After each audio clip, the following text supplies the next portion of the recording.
మేము భయపడం. చట్టం మీద మాకు గౌరవం ఉంది. నీ చిల్లర రాజకీయాల మీదనే మాకు అసహ్యం ఉంది.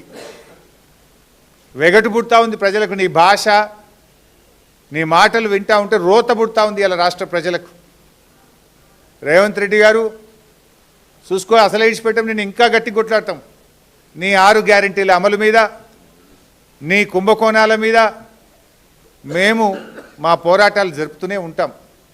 మాది ఉద్యమ పార్టీ, రాష్ట్రం సాధించిన పార్టీ బీఆర్ఎస్ పార్టీ. మేము కేసీఆర్ సృష్టించిన సైనికులం, కార్యకర్తలం. మాకు త్యాగాలు తెలుసు, మాకు పోరాటాలు తెలుసు. నీలాగా వెన్నుపోట్లు, కుట్రలు, కుతంత్రాలు, చీకటి రాజకీయాలు మాకు తెలియవు. మా కేసీఆర్ నేర్పింది పోరాటం, త్యాగం, ప్రజల పక్షాన నిలబడడం మా కేసీఆర్ గారు నేర్పినారు. నువ్వు ఎన్ని సిట్ నోటీసులు పంపుతో పంపు, మేము భయపడేది లేదు.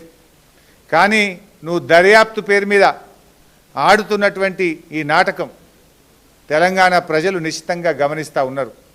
నాకు తెలిసి ఇవాళ మళ్ళీ లీక్ ఇస్తారు, ఇట్లయిందట అట్లయిందట, లోపల ఓ చిల్లర లీక్ ఇస్తారు. దమ్ముంటే వీడియో బయటపెట్టు. మొత్తం వీడియో రికార్డింగ్ అయింది కదా. I am challenging Revanth Reddy. ఇవాళ జరిగిన, నన్ను అడిగిన ప్రశ్నలు, నేను చెప్పిన సమాధానాలు మొత్తం వీడియో బయటపెట్టి రాష్ట్ర ప్రజలు చూస్తారు. చిల్లర లీకులు ఎందుకు ఇస్తావు? మళ్ళీ నాకు తెలిసి ఇప్పుడు సాయంత్రం లీక్ ఇస్తారు. లీకుల ప్రభుత్వం ఇది. లీకుల ప్రభుత్వం, స్కామ్ల ప్రభుత్వం. లీకుల మీదనే ప్రభుత్వాన్ని నడుపుతున్నాడు రేవంత్ రెడ్డి. ఎంతకాలం నడుపుతావు లీకులను? ఈ లీకులు, ఈ చిల్లర